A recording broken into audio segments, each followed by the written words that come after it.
Prabhupada ki Jananiti Parivarshanam ki Jai. All glories to some devotees. All glories to some devotees. All glories to some devotees. All glories to Shri Shri Guru and Brahman. All glories to Shri Prabhupada. Hare Krishna.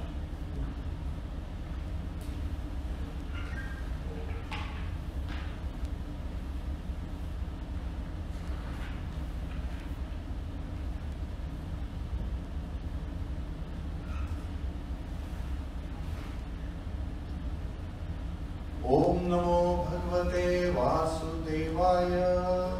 Om Namo Bhagavate Vasudevaya. Om Namo Bhagavate Vasudevaya. Om Namo Bhagavate Vasudevaya. Narayanam Namaskritya Naram Chaiva Narottamam Devim Saraswatim Vyasam Tato Jayam Udiryet Shavatam Swakatha Krishna Punya Shravana Kirtanaha Hridayanta Sohya Prattani Vidunoti Suhasatam Nashtaprayasha Bhadreshu Nityam Bhagavata Sevaya Bhagavate Uttam Shloke Bhaktir Bhakti Nashtaki. Hare Krishna. So today we'll be talking Śrīmad-Bhāgavatam, 9th canto, chapter 18. King Yayāti regains his youth. The previous chapter we covered the dynasties of the sons of Pururava. We are again this is Manvantari, the description of between our different Manvantara, and then we covered the Sun dynasty, descendants in Sun dynasty, and now we are covering the descendants in Moon dynasty. And a great personality, Yadu is mentioned, King Yadu. So let's go to the first verse. Śrīmad-Bhāgavatam, 9th canto, chapter 18, verse 1. Shishuk Uvacha Yatir Yayatir Samyatir Ayatir Vyatiri Kritihi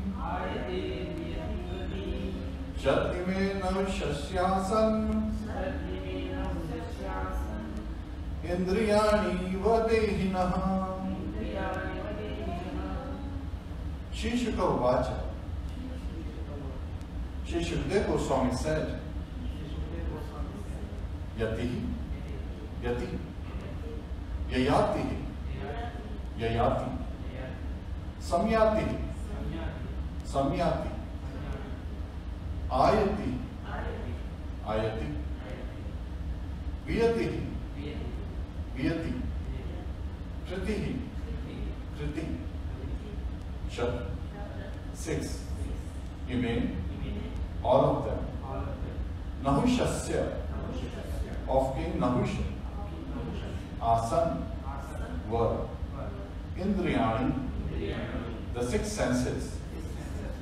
Iva, like. Dehina, of an embodied soul. Translation by His Divine Grace is Bhaktivedanta Swami Srila Prabhupada. Shukdev Goswami said, oh, right? Shukdev Goswami said, O King Parikshit, as the embodied soul has 6 senses, King Nahusha had 6 sons, named Yati, Yayāti, Samyati, Ayati, Vyati, and Kriti. Since there's no purpose, we'll cover the next verse translation as well. When one enters the post of king or head of the government, one cannot understand the meaning of self-realization. Knowing this, Yati, the eldest son of Nahusha, did not accept the power to rule, although it was offered by his father. Purport. Self-realization is the prime objective of human civilization, and it is regarded seriously by those who are situated in the mode of goodness and have developed the Brahmanical qualities. Kshatriyas are generally endowed with material qualities conducive to gaining material wealth and enjoying sense gratification. But those who are spiritually advanced are not interested in material opulence. Indeed, they accept only the bare necessities for a life of spiritual advancement in self-realization. It is specifically mentioned here that if one enters political life, especially in the modern day, one loses the chance for human perfection. Nonetheless, one can attain the highest perfection if one hears Śrīmad-Bhāgavatam. This hearing is described as Nityam Bhagavata Sevaya. Maharaj Parikshit was involved in politics, but because at the end of his life he heard Śrīmad-Bhāgavatam from Shukdev Goswami, he attained perfection very easily. Chaitanya Mahaprabhu has therefore suggested Sthane sthiti shruti gatam tanuvanam manobhir ye prayashu jittajito apyasi trasti lokyam. Bhagavatam 10:14-3. Regardless of whether one is in the mode of passion, ignorance or goodness, if one regularly hears Śrīmad-Bhāgavatam from the self-realized soul, one is freed from the bondage of material involvement. Hare Krishna. So you have to hear it from the self-realized soul. I'm not there yet. But don't leave, because further it's revealed that, when we read Śrīmad-Bhāgavatam, we are actually hearing the conversation between Parikshit Maharaj and Shukdev Goswami. Shukdev Goswami is self-realized soul. So we are just following his footsteps by reading. And we are reading, yes, Bhakti-Vedanta purpose, which are transcendental in their own. Hare Krishna.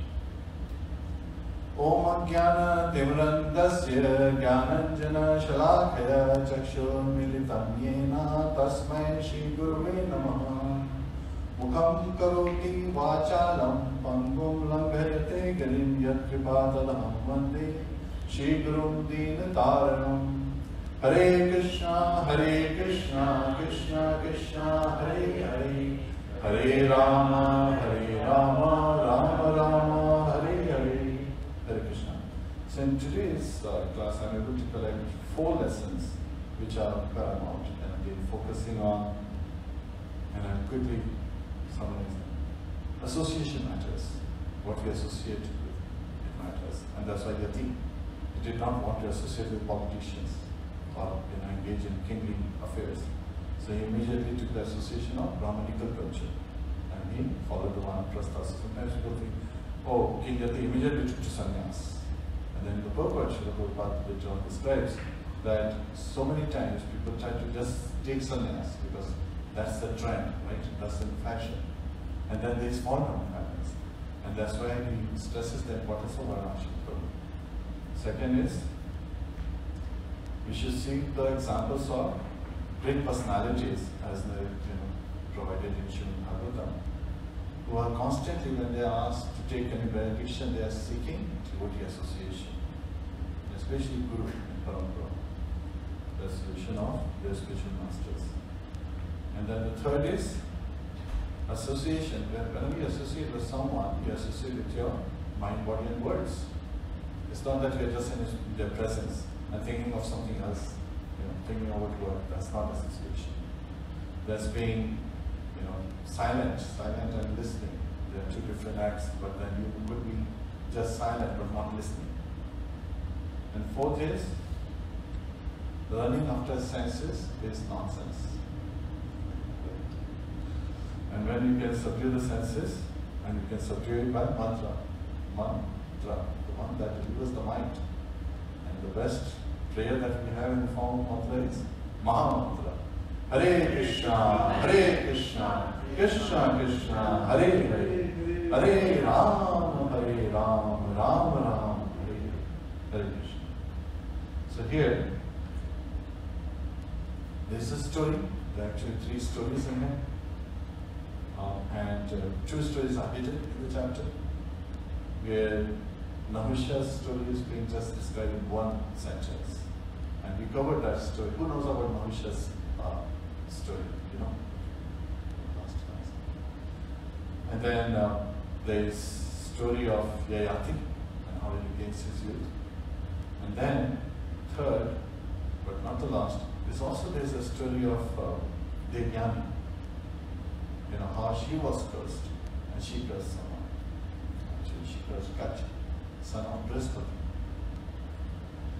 There is this verse described in this biblical book which is very important for us to, so I want to go back to the verse. Śrīmad-Bhāgavatam, 10th canto, chapter 14, verse 3. Jnane prayasam udapasyanamanteva jivanti sanamukaritam bhavatiya vartam sthane stita shatigatam tanuvan manobherye prayasvajita jitopyasi trilokyam. Translation. Those who, even while remaining situated in their established social positions, throw away the process of speculative knowledge and with their body, words and mind offer all respects to descriptions of your personality and activities, dedicating their lives to these narrations, which are vibrated by you personally and by your pure devotees, certainly conquer your lordship, although you are otherwise unconquerable by anyone within the three worlds. Who is singing this prayer? It's in chapter 14, Lord Brahma. Right after Brahma Vimohan Lila, he goes back and he's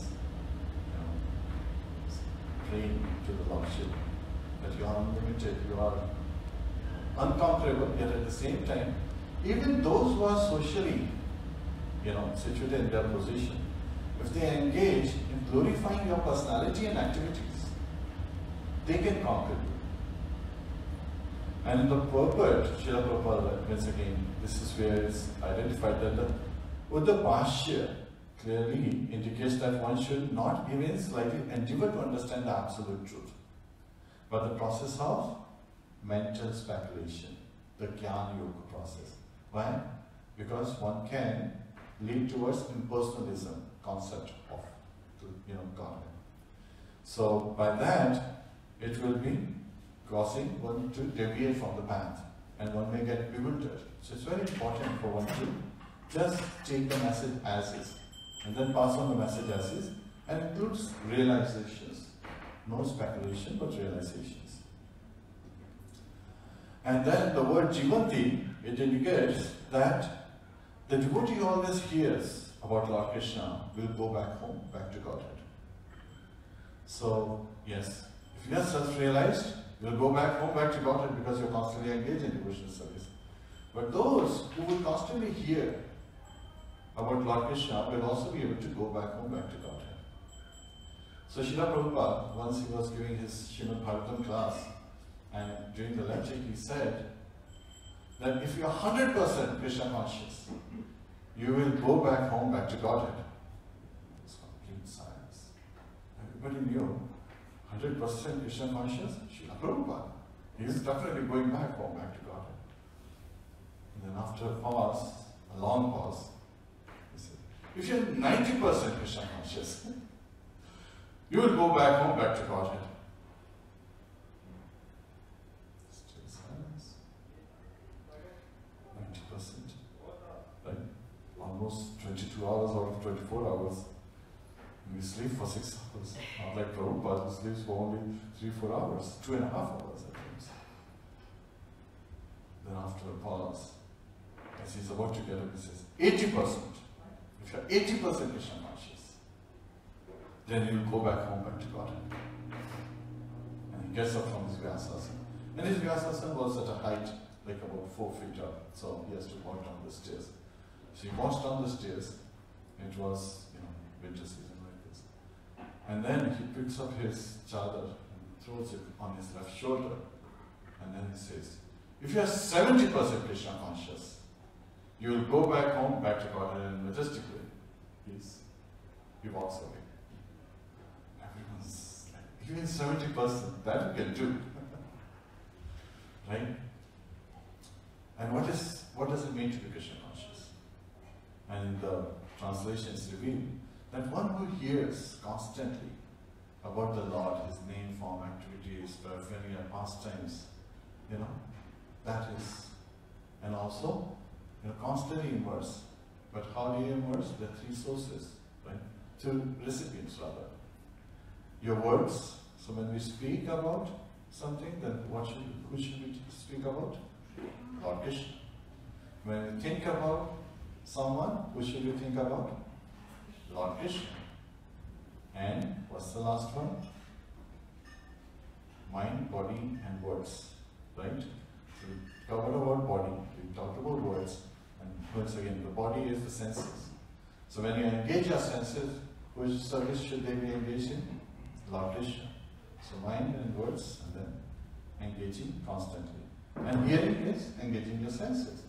And Parikshit Maharaj, just by engaging his listening ability, right? Just constantly listening to Shukdev Goswami and making genuine inquiry, he was able to go back home, back to Godhead. And Srila Sanatana Goswami, he explains this Tanu Van Manobhi, by the body, words and mind in 3 ways. So with reference to devotees, Sanatana Goswami is describing that through their bodies, words and minds, they are able to conquer Lord Krishna, one who is unconquerable. The devotees, they can do that.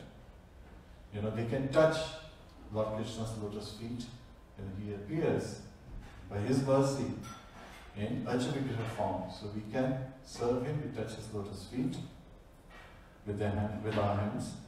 We can call him to come. So when we chant Hare Krishna Mahamantra, just by raising our hand chanting, Hare Krishna, Krishna Krishna, Hare Hare, Hare Ram, Ram Ram, Hare Hare. We are calling out to the Lordship to please engage us in this service. And the prayer is actually just to engage our senses in this service. And when we come to the Śrīmad-Bhāgavatam class, we are constantly engaged in hearing. By hearing, by chanting, and we are constantly meditating on his lotus feet. So we can attain his direct audience.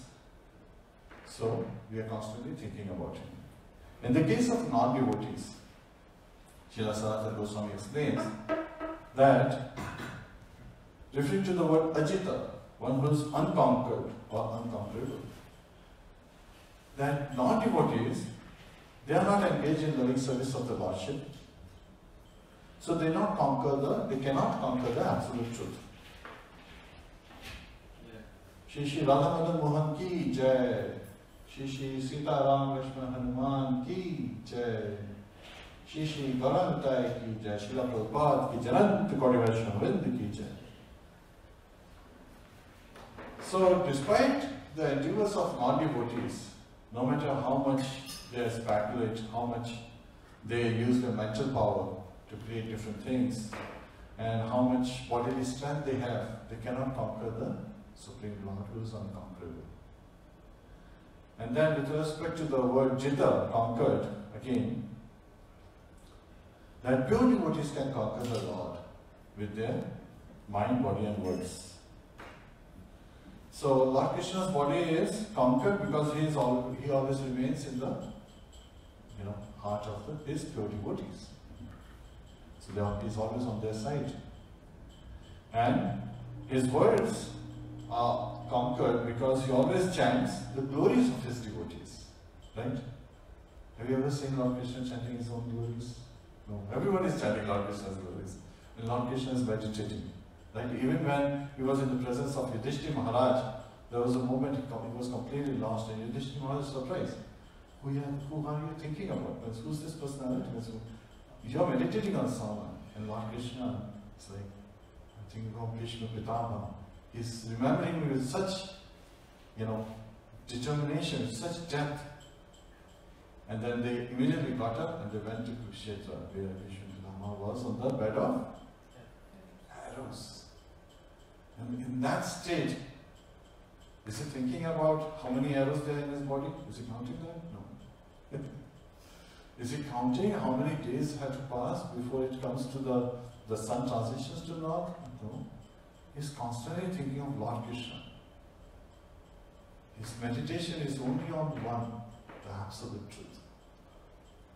So Lord is always thinking and glorifying. So he's all constantly thinking about his devotees as well. Srila Vishwanath Chakravarti Thakur, he explains the words Tanu Man Manobhi in regard to the word Namantaha, offering obeisances. So, Vishwanath Chakravarti Thakur, Chakravarti Bhān, he identifies that the devotees, they take full advantage of this benediction. You know, the transcendental topics of the Lord, they are always focusing on these topics. They are always engaging their body, words and mind. And one should engage one's words by praising the transcendental literature such as Bhagavad Gita and Śrīmad-Bhāgavatam. And Śrīmad-Bhāgavatam is literary incarnation, right? Lord Krishna himself. So, again Vyasadeva wrote Śrīmad-Bhāgavatam, he is the Shakta Vishata, also sometimes referred to as literary incarnation. So there are confusion sometimes people have. Which one is the literary incarnation? Well, you cannot differentiate because they are incarnations, which is, you know, they have been empowered so by the Lordship, and then they become non-different. Lord Krishna in the 11th canto, so many times he says, Uddhava, there is no difference between you and me. Right? Does it mean that Uddhava suddenly become Lord Krishna? No. We are qualitative, the jivas, the living entities are qualitatively one with the Lord, but quantitatively different. And when our actions are in sync with Lord's desire, then that oneness comes. That oneness. Achintya Veda Veda Tattva. Right? We are simultaneously same yet different. But we are Tatastha Shakti. We are the marginal energies. So from that perspective. And when we read Śrīmad-Bhāgavatam, when we read Bhagavad Gita, we are worshipping the Lord by our intelligence. So that's in Bhagavad Gita how it reveals. So in this way, for a sincere devotee, even a small amount of transcendental knowledge about the Lord can conquer the Lord. So that should be the message. And we are hearing from Sridhar Goswami. We are hearing, you know, the inquiries are made by Parishad Maharaj. And at Naimisharanya, Sutta Goswami is narrating the whole Śrīmad-Bhāgavatam he heard from Sridhar Goswami. And the sages at Naimisharanya, they are not saying that, oh, you are not realized soul, you know, so we won't hear from you. No, they want to hear the message. The questions are about, please tell us about the activities and pastimes of the Supreme Lord, Lord Shri Krishna. And that he has gone back to his abode, where has the knowledge, you know, and the religion taken shelter. And that's where Sutta Goswami reveals that it's in Śrīmad-Bhāgavatam. This is the rising sun in this age of Kali. So this is applicable very much to our current age. And in our current age, Srila Prabhupada writes in the purport of the second verse of chapter 18 of 9th canto, that especially in the modern times, when engagement in politics is dangerous. Why do you think engagement in politics is dangerous?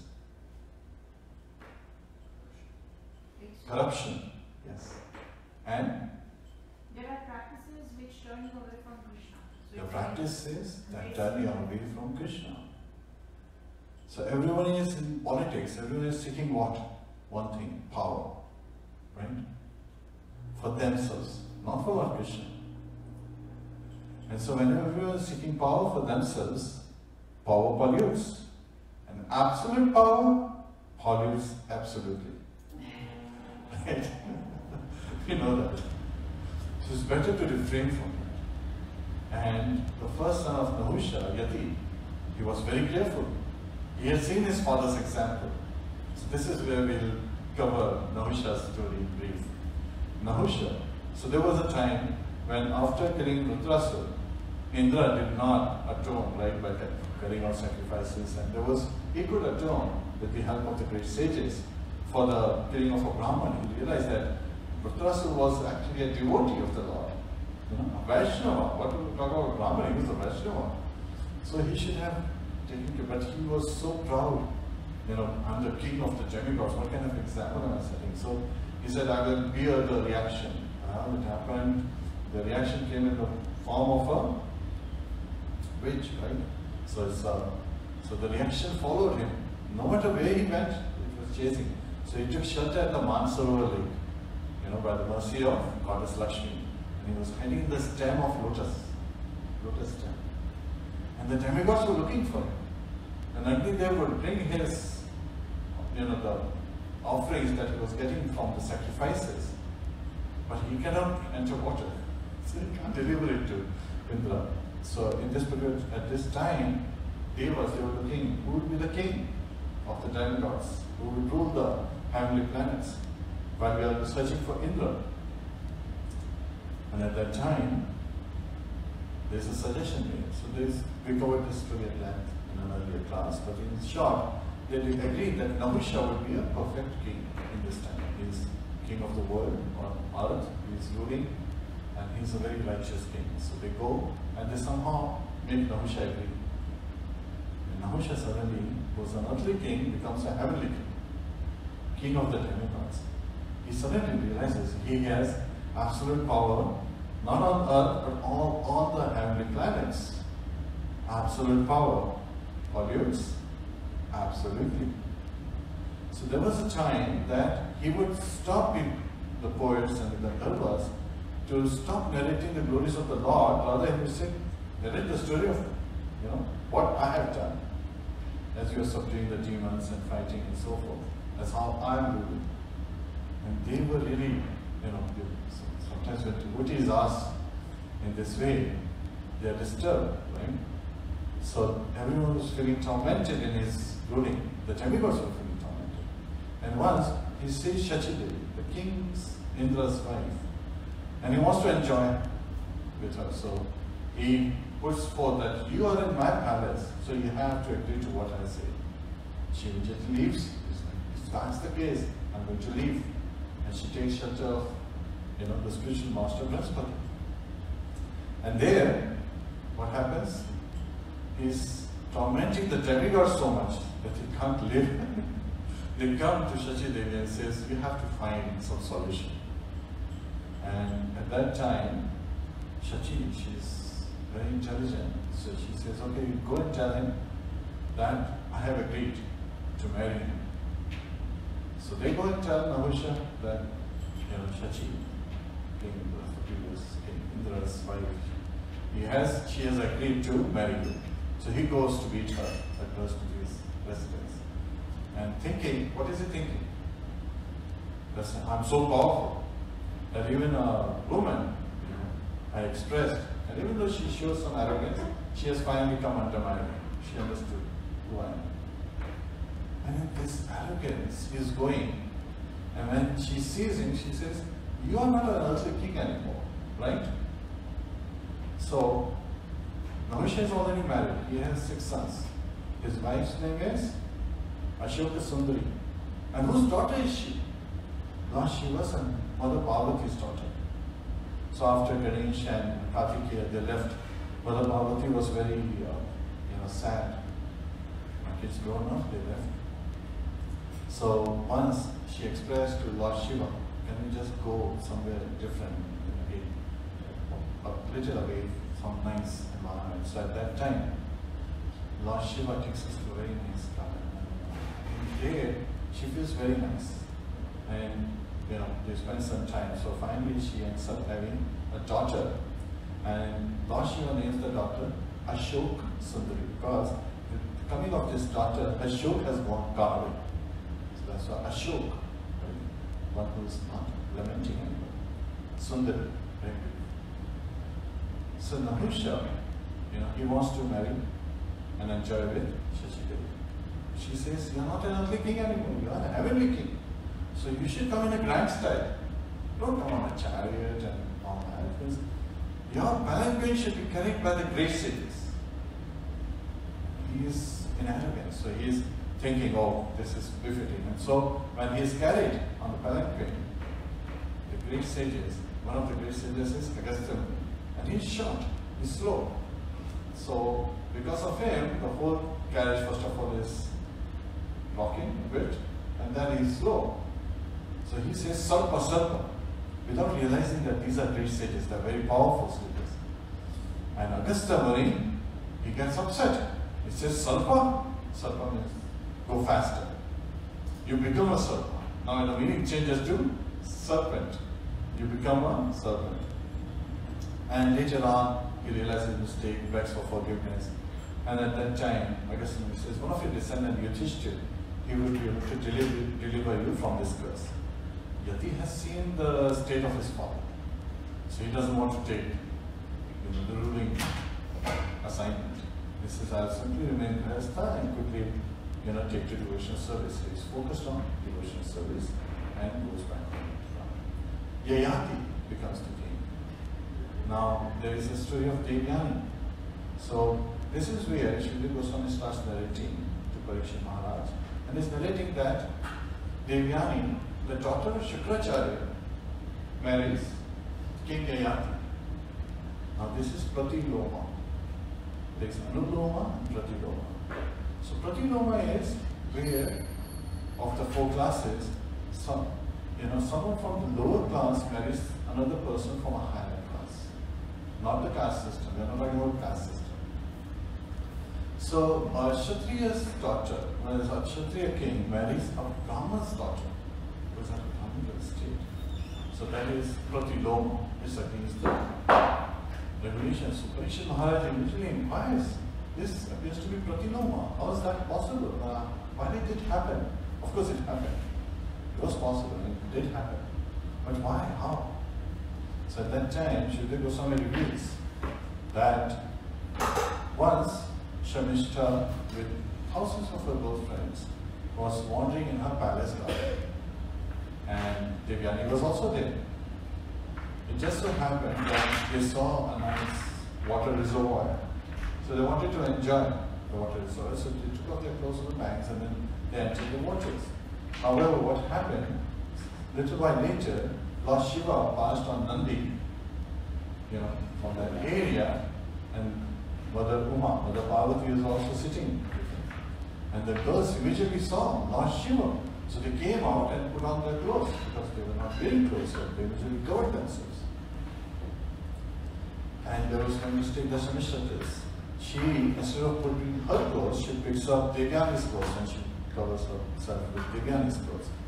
Now Devyani, she is upset, right? She is embarrassed first of all in this state. She is upset. So she rebukes that, and with very sharp words. She says, Shamishta, you have done this just like a dog snatches the clarified butter meant for sacrifices. And now Shamishta is short-tempered by nature. She's a Shatrani, right? Shatrani is easily to be agitated. And she rebukes that you are beggars. She's daughter of Shukracharya, and Shukracharya is a priest. And priests get charity. So, and Shamishta is not satisfied yet. She is not fully satisfied. She throws Devyani in a well. And then they all leave. All the girls leave. Because they are girlfriends of Shamishta. So now Devyani is in this well and Yayāti happened to come by. And he is thirsty, so he goes to the well to drink water and then he sees Devyani. As soon as he sees Devyani, he immediately gives his upper cloth to Devyani and she immediately covers herself. And he extends his hand and brings her out. So when she comes out, she proposes to him that since you have accepted my hand and you have seen me in this state, we have been by providence. We have to be husband and wife. And this is where she mentions that she was cursed by Kach. Kach is son of Brihaspati, the spiritual master of the demigods. So Śrīmad Goswami, we have heard with Bali Maharaj, when he was killed by Indra, right after the Samudra Manthan, Śrīmad Goswami was able to bring back, Bali Maharaj back to life. So he has Mritu Sanjeevani Mantra. So he knows this. So Brihaspati tells his son that you should go and learn this mantra from him. Now Kach realizes that how will I be able to go, because he is the spiritual master of the demons and I am the son of the spiritual master of the demigods. Why would he agree that? Then he reveals, Brihaspati reveals to his son that Shukracharya is very much affectionate towards his daughter. So he should first, approach Devyani and try to, please her so that she would put forth this proposal to her father. He does that. Devyani becomes attracted, and now, not just pleased, she falls in love with Kach, which actually works in his favor. So now, Shukracharya, he accepts Kach as his disciple, he gives him the mantra. Now Jivans, they realize that Kach has received this mantra so that he can bring back to life the demigods who are getting killed on the battlefield. So they tell Shukracharya, but Shukracharya is affectionate towards his daughter, so he says, well, it's done. And it just so happens that they wanted to, what do they want to do? They want to kill Kach, right? But if they kill Kach, Shukracharya will bring him back to life because he's the spiritual master. He feels his obligation towards his daughter because he's so affectionate towards his daughter. And here, they kill him, they burn him, they mix his ashes in a drink and gives it to Shukracharya, where Shukracharya is not knowing that this drink has all the ashes of Kach and he drinks it. And then he realizes immediately that this had full of Kach in it, in the drink. So he chants that, Kach, you come out, from my body, especially my stomach. And then Kach comes out, and with the Sanjeevani mantra, Kach brings Shukracharya back to life. So both are saved, right? Now at this time, this was also because of Devyani's request, that Shukracharya brought him back to life and he was again revived. Now what's going to happen? In this case, it so happens that Devyani expressed at this time her love to Kach. And Kach says, no, I never looked at you from that angle. My spiritual master, Shukracharya, is a Brahman, right? He's like my father. So I always thought of you as my sister. So she gets upset.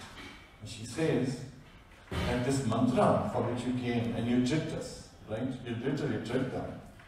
You will forget it when you need it the most. So Kach, his only purpose was to get the mantra. Now if he forgets, so he says, oh, you wanted to marry me, right? You will not have a suitable Brahman husband. So she reveals this to Yayāti, that I will not have a Brahman husband. This was already a curse, Kach gave me. So this is arranged by providence, that you have come and you should get married.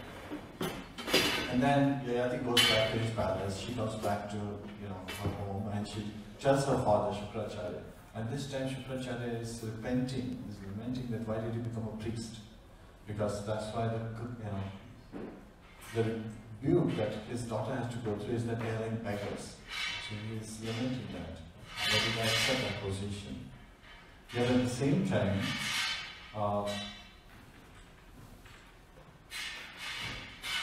Vrishparva hears what his daughter Shamishta has done, right? So he's afraid that my spiritual master is going to chastise me. Even though he's priest, but he's still the spiritual master of the demons. So on one side you see a father who's a Brahman, Shukracharya, he's going to, to meet Vrishparva. And Vrishparva is coming, he's also a father of Shamishta. He is going to meet his spiritual master. He meets him on the way and satisfies him. So that Shukracharya does not get upset. He just chastises him heavily. And he says, whatever you want, I will do. He says, well, my daughter is upset, right? So whatever my daughter wants, that you should follow. And Devyani says, now that Shamishta has offended me in this manner, she should become my maidservant. Now there is a father who is asking for his daughter's affection to satisfy her. And there is a father who is looking at his daughter, what mistake his daughter has, and he immediately says, okay, sorry. He realizes that it's more important for him not to be chastised, but rather be in this, continue to get the benediction of material opulence through the channel of Shukracharya, who's acting as priest. So who loves his daughter most in this case of the two personalities, Vishwava or Shukracharya? One just gave away the daughter immediately to become the maid servant of another's daughter. Of course, he is looking for sense gratification, and he even is ready to sacrifice his daughter, Vishwava. And Shukracharya is doing it for his daughter. Anyway, she tells him about King Yayāti. They get married. And with the marriage, in the old times, all her maidservants and the friends of the maidservants, all of them would accompany the bride to the groom's place. And here, that's exactly what happens. So Shukracharya warns Yayāti that be careful, you should not sleep with Shamishta, which is also a Shatrani, right? Daughter of a king. So Devyani, in short time, she's expecting a son. And when Shamishta hears about it, she desires a son as well. And she approaches Yayāti in secluded place and puts this proposal. Now, being a religious proposal, he accepts it. And now there's description given in the book, because of the time frame we cannot go into the depth. But Srila Prabhupada writes, it's a religious responsibility of Yayāti. And at the same time, Yayāti is attracted, by Devyani also when he saw the brother now. So he agrees, and now Shamishta also has a son. So now Devyani comes to know that this is Yayāti's son. So she is upset, and she goes back to her father's place and tells Shukracharya. And then as she is heading to her father's place, Yayāti tries to dissatisfy her, but he is not able to. You don't have the clock. I don't know what time it is. 8:45. 8:45. Okay, so you quickly wrap this up. So what happens is Yayāti is not able to, please her. She goes back, and Shukracharya is upset hearing this. So he says, you become old instantly. And then Yayāti, knowing that Shukracharya is very affectionate to his daughter, he says that I have not satisfied my senses. I have not fully satisfied and pleased your daughter yet. So please, remove the curse. And at that time, Shukracharya says, well, you can exchange it with someone, a youth, a young man, you can exchange it. So it just so happens that Yayāti approaches his sons. He approaches Yadu Maharaj first, right? King Yadu, who's the eldest son. So he has, from Devyani, he has Yadu and Turvasu, and from Shamishta, he has 3 sons, Duryu, Anu, and Puru. So Yadu Maharaj, he says that one has to go to follow one Vanaprastha process. And so I cannot do this. So that's a religious way he refuses. While the other 3 sons, they refuse in an irreligious manner. They just want to keep the youth because they want to enjoy, engage in sense gratification. But Yadu Maharaj, when he refuses, he wants to engage himself in devotional service. Finally, Puru agrees. He says that this body is provided by you as my father, so it's my duty as a son. And he calls himself second class. He talks about the different classes of son. First class son is, as soon as he knows what his father wants, he does it. Second class son is, when his father asks for something, he does it. And the third class son is, when the father asks, even if it does not do, somehow he follows it. And then the fourth class son is, one whose father has asked, it doesn't like it and doesn't do it. So Putra is son, Mutra is urine. So that is like a urine. That's the fourth class son. And he calls that I am second class son, not the first class, because you have to ask me for me to do this. And at that time, they exchange, and Yayāti enjoys for 1,000 years. He becomes the king of the whole planet Earth. And he engages in yajnas to satisfy the demigods. Because once you have a lot of power, now you want to sustain it. And as provided by the Brahmins, he is advised to engage in worship. However, he engages in worship of the Supreme Lord. Right? This is Treta Yuga. And what happens? Purification happens. He realizes even after 1,000 years of sense gratification, constant, he is not satisfied. So this is where he is purified by all the worship and all the sacrifices that's been conducted. and he realizes that that is not the path. And he gives back the youth to his son and takes his old form. And before that, he makes sure that Devyani is satisfied. So that's what is told in the next chapter. So again, based on the lessons, association matters. So when he was associating with Kshatriyas, it affected him. But when he was, engaged in the devotional service of the Lord, by constantly engaging in various sacrifices in the age of Treta Yuga, he was purified. And a devotee seeks association of spiritual master and other devotees. The association matters. And there is an example given, Srila Prabhupada gave the example of wood. Wood has the power of burning. The fire is within the wood. But on its own, wood cannot manifest like a fire. But when it gets in touch with fire, it immediately ignites. Right? That power shows up. That potency to burn. And the fire is visible. So similarly, a devotee in the association of other devotees is constantly surcharged with engagement in devotional service and is constantly getting purified. So just like wood burns to ashes, all our bad qualities, they burn to ashes in the association of devotees. So that's what a devotee always seeks, the association of devotees. And that association is through mind, body and words. So we engage, in those three manners. And so Yayāti gives the example, even after 1,000 years of constant sense gratification, he was not satisfied. But somehow that to sustain that empire, he engaged in fire sacrifices, which was the proper process for Treta Yuga. He was purified. And he realized his mistake and he corrected himself. This is where the chapter ends. Any questions, comments? Hare Krishna.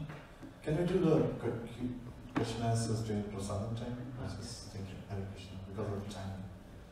Tantra Śrīmad-Bhāgavatam ki jai, Śrīla Prabhupada ki jai, Nācānti Kori Vaishnavandi ki jai, Jai Go Premanande, Hare Krishna.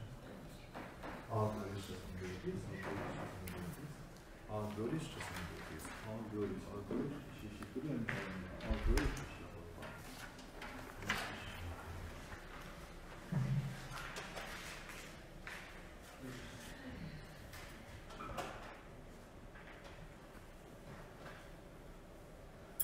Shri Shri Radha Madan Mohan की जय।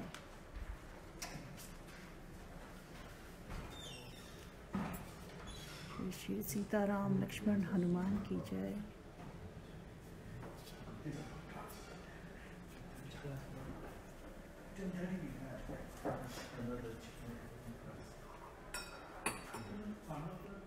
श्री श्री गौरानिताई की जय।